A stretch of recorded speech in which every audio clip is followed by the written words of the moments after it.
Good afternoon. Here is the national news from our studio BGI TV, Baba Bagede Imo TV. First are the major headlines for the national news this hour. I am yours faithfully, Morire Rabila Lawal. Buhari received South African President Ramaphosa amid Omicron variant concerns. President Buhari departs Abuja for Expo Dubai. Nnamdi Kanu idea of pardon is premature, says Malami. Kano boat accident. Buhari sympathizes with families of deceased. Why Nigerian army intervened during EndSARS protest? Lagos government. EndSARS, there can't be peace work without justice, CDHR, tells Sanwo-Olu. The news and details. President Muhammadu Buhari has received President of South Africa, Cyril Ramaphosa, at the State House in Abuja. The South African president, who is accompanied by a delegation of ministers and business leaders, is on a state visit expected to reinforce South Africa's bilateral relations with Nigeria, as well as strengthening partnership directed at African development and cooperation in multilateral forums. Ramaphosa's four-nation visit to the West African region, which also looks to advance trade and investment between the two countries, coincides with the 10th session of the Nigeria-South Africa Bi-National Commission. The South African president arrived in the country last night and had a private dinner with the president at the State House. Ramaphosa's visit to President Buhari is coming hours after the Nigeria Center for Disease Control, NCDC, confirmed the first 3 cases of the Omicron variant of COVID-19 in Nigeria, saying they are linked to passengers from South Africa. Nigeria's South Africa Binational Commission in his office. Improving what he terms as a special relationship with South Africa, the president, who also addresses ministers from both countries, is confident that the 32 agreements signed and the 2 major initiatives launched by both countries, particularly the youth dialogue, will culminate into bigger gains. We have now come to the end of a very successful state visit and the 10th session of the Nigeria-South Africa Binational Commission. Despite the scare generated by the new coronavirus variant, we have been able to hold successful meetings while observing strict coronavirus protocols through fraternal cooperation and understanding. I sincerely wish to thank my brother and colleague, President Cyril Ramaphosa, for honoring my invitation. I equally wish to thank members of the South African delegation and the experts who worked tirelessly during the senior officials meeting.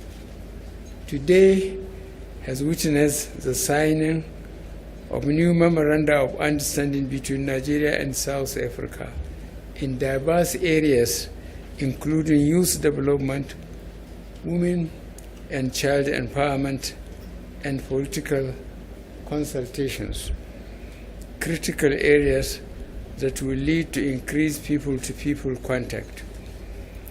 Existing memorandums of understanding signed during previous binational commission meetings were also reviewed.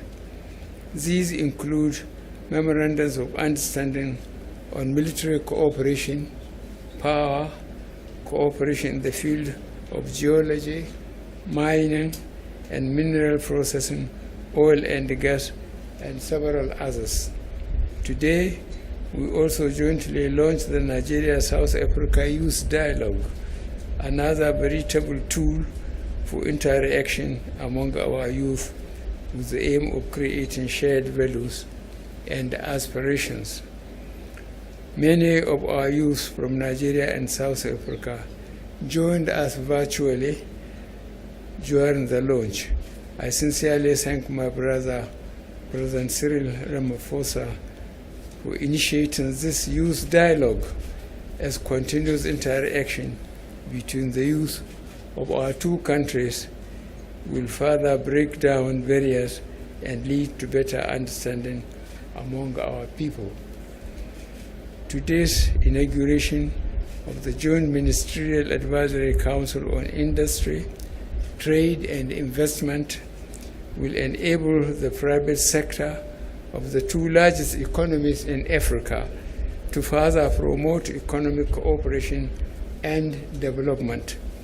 We appreciate that we need to do much more to achieve further integration of our two economies and take full advantage of the African Continental Free Trade Agreement. Once again, I wish to thank my brother, President, and members of the South African delegation for their visit and wonderful friendship, cooperation, and solidarity. I wish you all safe journey back. Thank you. Harsh and unfair travel restrictions on flights from and to South Africa, as well as on a number of other African countries. President Buhari, the solidarity expressed by yourself and the government of Nigeria sends the strongest message. It says that as African countries, we are standing united against the imposition of arbitrary and discriminatory restrictions that are not only unscientific, but counterproductive in the long run. Indeed, the leaders of Côte d'Ivoire, where we are traveling to later today, as well as the leaders of Ghana and Senegal, have also expressed their dissatisfaction with the travel ban against South Africa and our sister countries in Southern Africa. This is a global pandemic, and overcoming it requires that we collaborate and work together as a collective. The resulting damage to this travel ban to the economies of the countries affected will be considerable and long-lasting. So I want to use this opportunity to once again call on the countries who have imposed this ban to reverse their decisions, whether they are in the northern, more developed economies or in other parts of our continent and elsewhere. Of the many areas of cooperation explored during this BNC was Nigeria and South Africa working to build resilience in our respective health systems and around our shared health priorities. President Muhammadu Buhari has departed Abuja for Dubai, where he is expected to attend the Expo in the United Arab Emirates. The Expo Dubai is aimed at creating an environment for Nigerians to join over 190 countries to forge true and meaningful partnerships. According to a statement by the president's spokesperson, Femi Adesina, on Wednesday, the Expo will provide an opportunity for the Nigerian delegation to highlight significant strides in the economy in the last 6 years as a basis for making the country an important destination for foreign direct investment.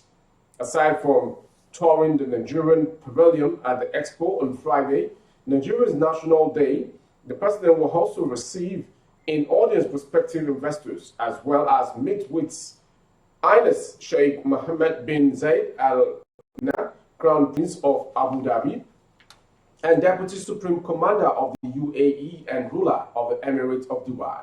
On Saturday, President Buhari will be the special guest of honor at the Special Travel and Investment Forum. The Attorney General of the Federation, AGF, and Minister of Justice, Abubakar Malami, has said that the issue of pardoning the leader of the proscribed indigenous people of Biafra, Nnamdi Kanu, is premature. Mr. Malami stated this on Wednesday while appearing as a guest on Channels Television's Politics Today. Pardon is a function of conviction in the Nigerian context, and as far as I know, Nnamdi Kanu has not been convicted yet, so the idea of pardoning him is premature, the AGF asserted. Buttressing his points, the minister stated that the trials associated with Kanu have not been concluded, and as such, the pardon option cannot get on the table just yet. While stressing that he is not ruling the option out, Malami, however, noted that pardoning Kano is not on the table at the moment. Reacting to a question regarding the IPOB leader's pardon being an option for peace in the southeast, the AGF said he is yet to assess the security implications of such a decision. Malami's comments came a few days after leaders from the southeast met with President Muhammadu Buhari to plead for Kanu to be pardoned while addressing the leaders who visited him under the hedges of highly respected Igbo greats. Buhari said the plea for Kanu's release is an extremely difficult demand on him as leader of the country. President Muhammadu Buhari has expressed his anguish over the tragic boat accident in Bagwai local government area of Kano, states in which more than 20 deaths were reported. President assured that the state government of the support of all federal agencies in the state as rescue operations continue. As efforts are being made to rescue the passengers still unaccounted for, I join fellow citizens in praying for the repose of those lost and for safety and well-being of all the others. A statement signed by Senior Special Assistant to the President on Media and Publicity, Garba Shehu, on Wednesday said.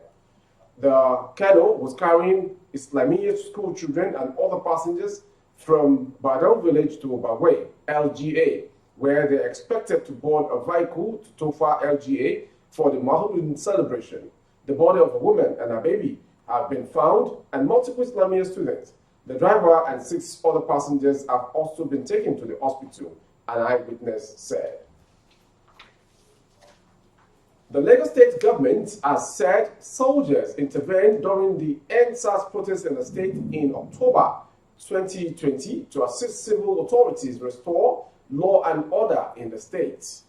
The Babajide Sanwo-Olu government stated this in its white paper on the report of the Lagos State Judicial Panel of Inquiry on restitution for victims of SARS-related abuses and other matters which probed the EndSARS protests in the state last year.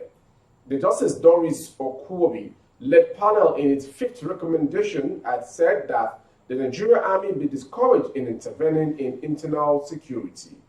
The government also rejected the findings by the Okuobi-led panel that 9 persons were killed by gunshots at the Lekki toll gate on October 20th, 2020. You're watching the national news from BGI TV, and the last story for the national news is coming still on the EndSARS. The national president of the Committee for the Defense of Human Rights Nigeria, Kende Tega, on Wednesday faulted the call by the governor of Lagos State, Babajide Sanwo-Olu, for a peace walk this December, describing it as of no use when justice hasn't been served as expected. The CDHR leader, in a signed press statement released on Wednesday, declared that there can be a peace walk without justice.